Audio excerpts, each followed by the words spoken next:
આજે મેં બનાવ્યું છે તરબૂચમાંથી મસ્ત મજાનું ઠંડુ ઠંડુ પીણું, જે ગરમીમાં શરીરને ડિહાઇડ્રેશનથી બચાવશે. આ ઠંડુ પીણું નેચરલ એનર્જીથી ભરપૂર હોવાથી શરીરને થાકવા નહીં દે, તેમજ તેમાં ઉમેરેલા તકમરિયા અને ગોંદકતીરા ગુંદર શરીરને કુદરતી રીતે અંદરથી ઠંડુ પણ રાખશે. તો તરબૂચનું ઠંડુ પીણું બનાવવાના 4 થી 5 કલાક પહેલાં જ મેં 2 અલગ અલગ બાઉલમાં તકમરિયા અને 3 થી 4 ગોંદકતીરાના ટુકડા લઈ તેને પાણીમાં પલાળીને ઢાંકીને રહેવા દીધા છે.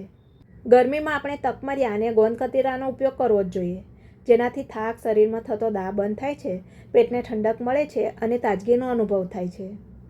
તો હવે 5 કલાક પછી તરબૂચનું ઠંડુ પીણું બનાવવા માટે મેં વજનદાર ડાર્ક પીળા રંગના ડાઘવાળું અને તેના ઉપર ટકોરા મારતા બૂંદો અવાજ આવે તેવું તાજું તરબૂચ લીધું છે, જે સ્વાદમાં એકદમ મીઠું હોય છે.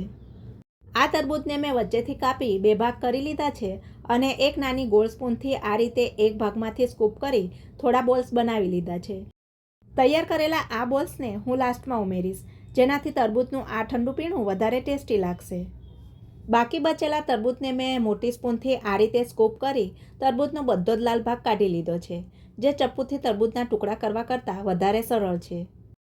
આ રીતે તરબૂચનો બધો જ ગર નીકળી ગયો એટલે મેં જ્યુસ જાર લઈ તેમાં થોડો થોડો કરી 2 વખત આ ગરને ઉમેર્યો છે અને તેનું જ્યુસ બનાવી એક મોટા બાઉલમાં ગાળી લીધું છે. જ્યુસને ગાળવાથી તરબૂચના અધકચરા બ્લેન્ડ થયેલા બી અને જાડો પલ્પ ગળાઈ જશે અને એકદમ પાતળું જ્યુસ તૈયાર થશે.